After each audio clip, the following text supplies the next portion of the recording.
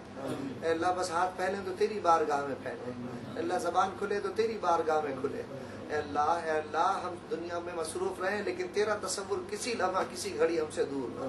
ہمیں نمازوں میں خضوع و خشوع عطا فرما، ہمیں رونے والی آنکھ عطا فرما، ہمیں تڑپنے والا دل عطا فرما دے۔ اے اللہ، ہمیں عفو درگزر کرنے والا بنا دے۔